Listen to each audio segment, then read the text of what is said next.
अब जो उसी प्रज्वल रेवन्ना का दोबारा मैं नाम लेता हूँ, उनकी जो वीडियो सामने आ रही है, आज ही एक बयान आ रहा है कि उन्होंने 68 साल की महिला के साथ भी बदतमीजी करी।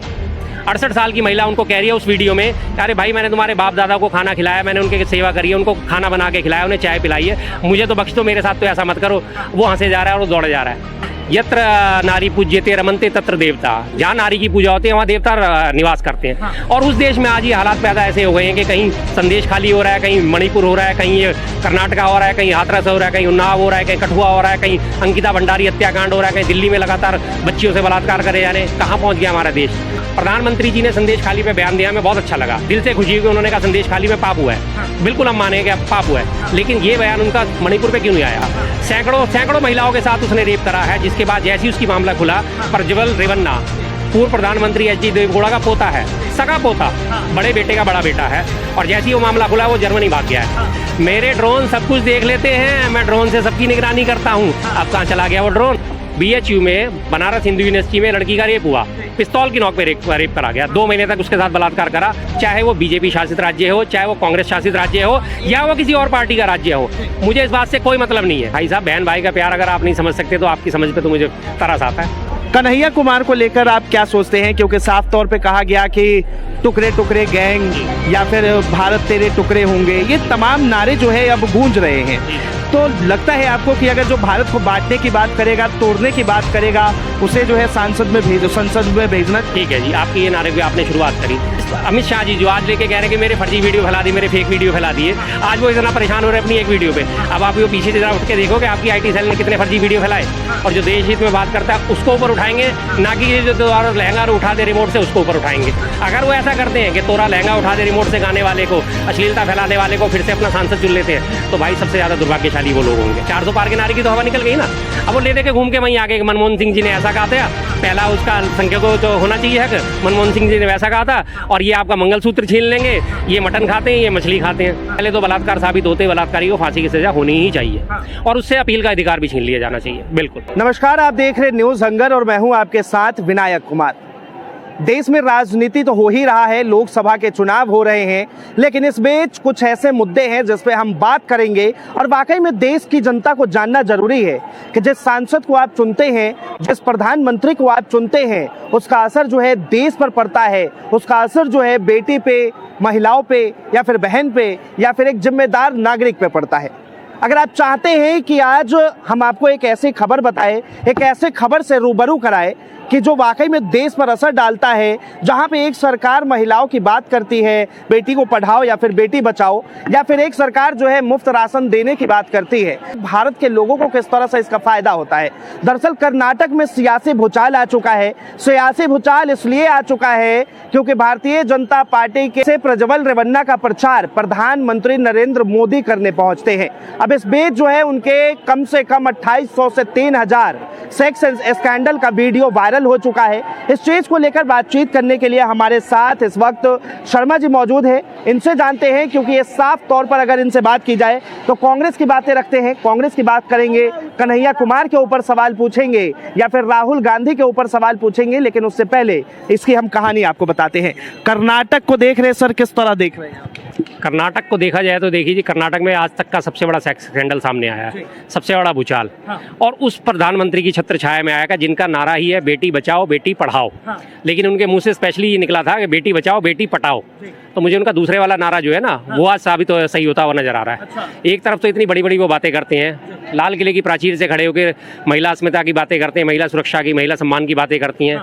2022 से हम शुरू करते हैं। 2022 में प्रधानमंत्री ने यहाँ से भाषण दिया था कि हमारी महिला जो है उनके लिए हमारी सुरक्षा जो है सर्वोच्च है। उनकी सुरक्षा, उनकी अस्मिता, उनकी हमारे लिए सर्वोच्च प्राथमिकता रखती है। और जब उनका भाषण खत्म हुआ, 1.25-2 घंटे बाद ही, लगभग 1-1:30 बजे के आसपास, गुजरात हाई कोर्ट ने बिल्किस बानो की बेटी के हत्यारे और उसके 11 बलात्कारियों को कोर्ट ने रिहा कर दिया था। पहली तो उनकी वहीं साबित हो गई। इसीलिए उनका जो नारा है ना कि बेटी बचाओ, तो उसके आगे एक और चीज जुड़ती है, बेटी बचाओ कमल के फूल से, और बेटी बचाओ बेटी पढ़ाओ केजरीवाल के स्कूल से। मैं इस चीज को जोड़ना चाहता हूँ हमेशा, क्योंकि किस तरह इन्होंने कहा कि बेटी बचाओ कमल के फूल से और बेटी पढ़ाओ केजरीवाल के स्कूल से। बिल्कुल जी। शिक्षा के क्षेत्र में उन्होंने बहुत अच्छा काम करा, इसलिए मैं उनका नाम बीच में लेके आया हूँ, थोड़ा सा मुद्दे से हम हटके। और दूसरी बात, अब जो बेटी बचाने की बात आती है, आप ये देखिए जो भारतीय जनता पार्टी है। एक मिनट के लिए हम ये भूल जाए कि ये भारतीय जनता पार्टी के नेता थे, या फिर एक मिनट के लिए हम ये भूल जाए कि ये कांग्रेस पार्टी के थे, अगर इसको छोड़कर बात की जाए महिलाओं के ऊपर शोषण की, तो इस देश में किस तरह हो रहा है, चाहे वो मणिपुर हो, संदेश खाली हो, या फिर अभी आप कर्नाटका देख लें। जी, वही मैं आपसे कह रहा हूँ कि महिलाओं के सर्वोच्च जो हमारे यहाँ नारा दिया गया है, यत्र नारी पूज्यते रमन्ते तत्र देवता, जहाँ नारी की पूजा होती है वहाँ देवता निवास करते हैं। और उस देश में आज ये हालात पैदा ऐसे हो गए हैं कि कहीं संदेश खाली हो रहा है, कहीं मणिपुर हो रहा है, कहीं ये कर्नाटका हो रहा है, कहीं हाथरस हो रहा है, कहीं उन्नाव हो रहा है, कहीं कठुआ हो रहा है, कहीं अंकिता भंडारी हत्याकांड हो रहा है, कहीं दिल्ली में लगातार बच्चियों से बलात्कार करे जा रहे हैं। कहाँ पहुँच गया हमारा देश?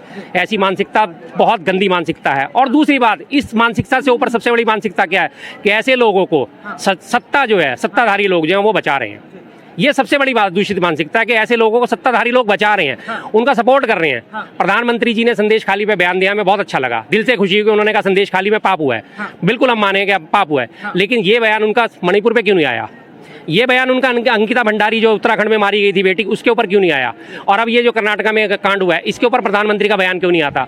सैकड़ों महिलाओं के साथ उसने रेप करा है, जिसके बाद जैसी उसकी मामला खुला, प्रज्वल रेवन्ना पूर्व प्रधानमंत्री एच डी देवगौड़ा का पोता है, सगा पोता, बड़े बेटे का बड़ा बेटा है, और जैसी वो मामला खुला वो जर्मनी भाग गया है। और उसी के लिए अभी प्रज्वल रेवन्ना के लिए अभी 10 दिन पहले प्रधानमंत्री जाके कर्नाटका में उसके कंधे पर हाथ रखकर वोट मांग रहे थे कि आपका दिया एक वोट हासन सीट से वो उम्मीदवार क्या अभी भी सांसद है, क्योंकि अभी तो लोकसभा चली रही है, भंग तो नहीं हुई है, अभी भी वो सांसद है और उसी सीट से दोबारा भी उम्मीदवार है कि इसको दिया गया एक वोट मुझे मजबूती प्रदान करेगा। अब आप सोचिए कैसी मानसिकता है। एक तरफ तो मुझे प्रधानमंत्री का बयान याद आता है, मेरे ड्रोन सब कुछ देख लेते हैं, मैं ड्रोन से सबकी निगरानी करता हूँ। अब कहाँ चला गया वो ड्रोन?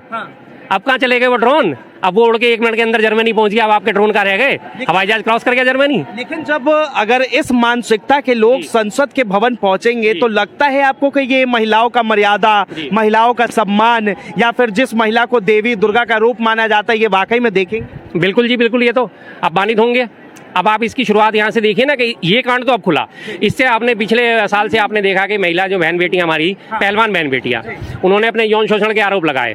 ब्रजभूषण शरण सिंह के ऊपर, जो कुश्ती महासंघ का अध्यक्ष था, उसके ऊपर आरोप लगाए, कहीं कोई जांच नहीं हुई, उसकी कोई गिरफ्तारी नहीं हुई, और उसने बाकायदा क्या आपने स्लोगन लगा रहे, दबदबा था, दबदबा है, दबदबा रहेगा। कहाँ से उसे इतनी हिम्मत मिलती है? ये तो चलो ब्रजभूषण शरण सिंह की बात। फिर उसके बाद यूपी में आते हैं हम दोबारा से, BHU में, बनारस हिंदू यूनिवर्सिटी में लड़की का रेप हुआ, पिस्तौल की नोक पे रेप करा गया, 2 महीने तक उसके साथ बलात्कार करा।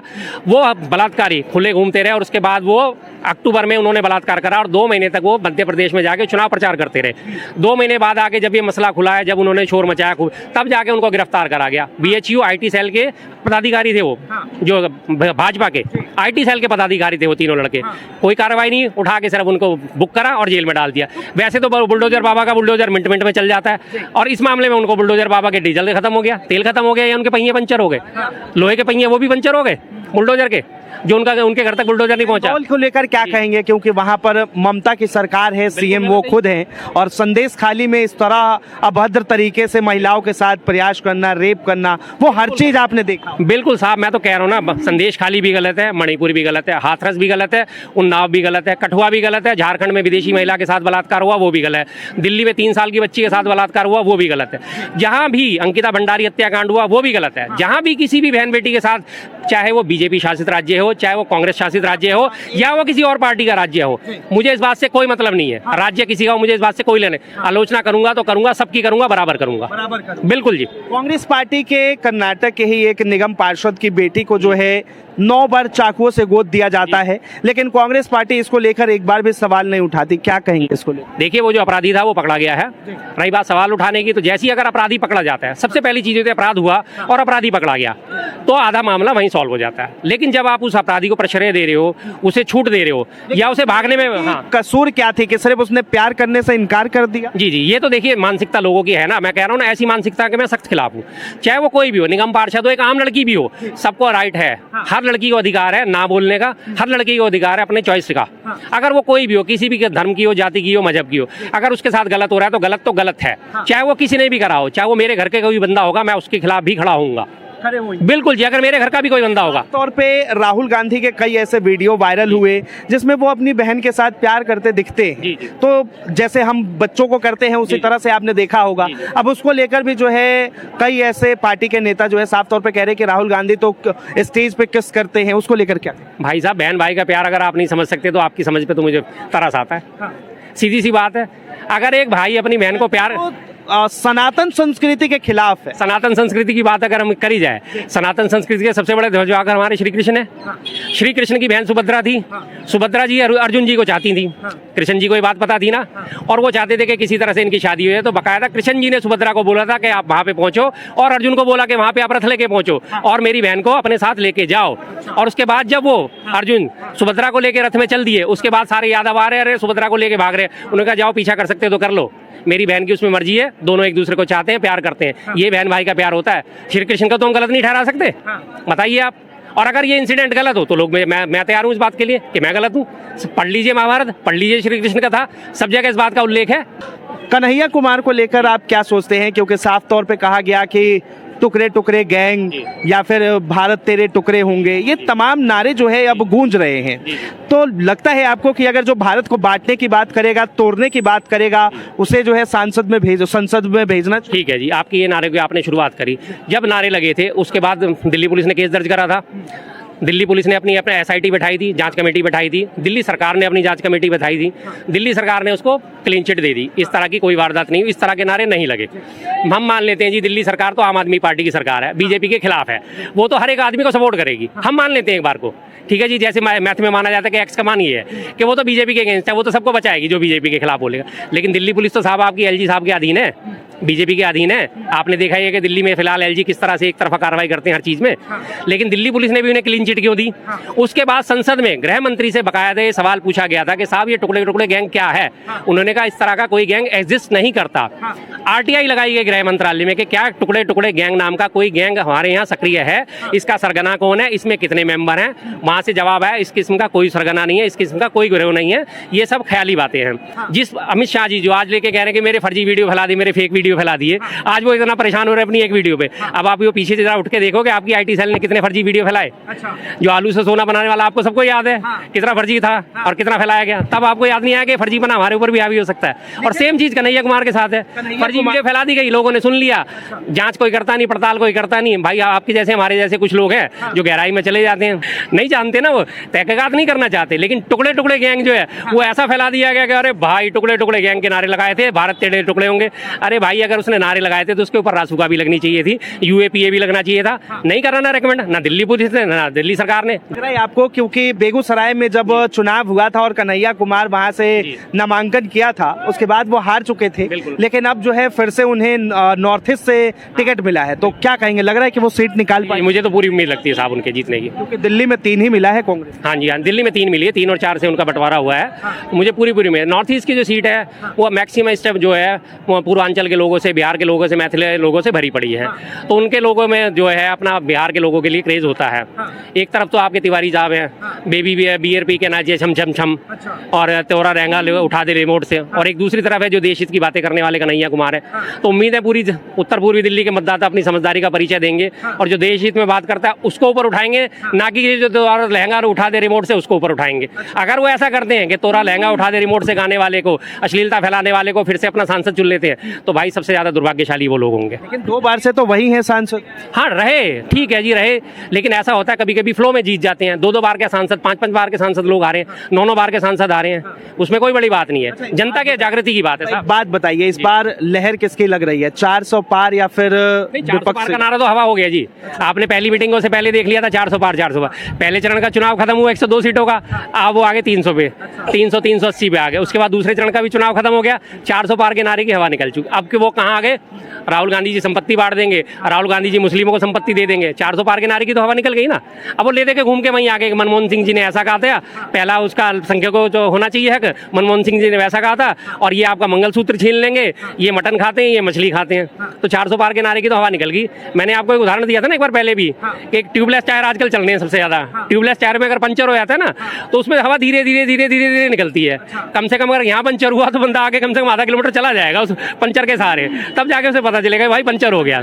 तो ये ट्यूबलेस टायर है इस वक्त। एनडीए गठबंधन जो है इसकी हवा तो निकलनी शुरू हो चुकी है, पंचर हो चुका है इसका। हाँ जी। फिलहाल सारे मुद्दों को अगर देखा जाए, चाहे वो 2800 उनके वीडियो वायरल हुए हो, या फिर मणिपुर हो, या फिर उत्तर प्रदेश हो, या फिर संदेश खाली हो, इन तमाम लोगों को लेकर सिर्फ एक ही चीज जहन में आता है कि क्या भारत के अंदर अभी भी महिलाएं जो है सुरक्षित नहीं है, या फिर और महिलाओं के प्रति कानून को सुरक्षित करना पड़ेगा जी। मैं तो कहता हूँ बिल्कुल करना पड़ेगा, और सख्त कानून बनाने चाहिए।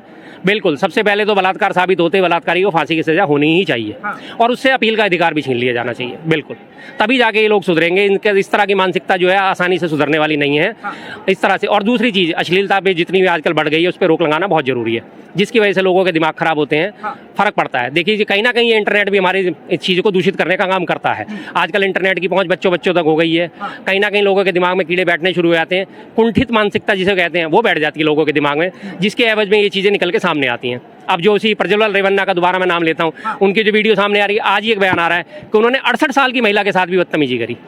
68 साल की महिला उनको कह रही है उस वीडियो में, अरे भाई मैंने तुम्हारे बाप दादा को खाना खिलाया, मैंने उनके सेवा करी है, उनको खाना बना के खिलाया, उन्हें चाय पिलाई है, मुझे तो बख्श दो, मेरे साथ तो ऐसा मत करो। वो हंसे जा रहा है और वो दौड़े जा रहा है। इस तरह की हरकतें हो रही हैं, बताइए तो कैसी मानसिकता पैदा हो रही है आज हमारे देश में। सोचिए कैसी मानसिकता होगी। बहुत बहुत धन्यवाद तमाम जानकारी के लिए। और साफ तौर पर आपने इन्हें सुना किस तरह, चाहे वो भारतीय जनता पार्टी का कोई उम्मीदवार हो या फिर कांग्रेस का कोई उम्मीदवार हो, किस तरह उन लोगों के ऊपर सवाल खड़े होते हैं। और जाहिर सी बात है कि अगर ऐसे नेता सदन के अंदर चुन के जाते हैं तो वो देश का विकास कम करेंगे, आपके क्षेत्र का विकास कम करेंगे, लेकिन अपने घर का और अपने मन का विकास जरूर करेंगे। इस चीज को लेकर आप क्या सोचते हैं, अपनी राय जरूर बताएं। फिलहाल के लिए इतना ही। ऐसी तमाम खबरों के लिए देखते रहें न्यूज़ हंगर।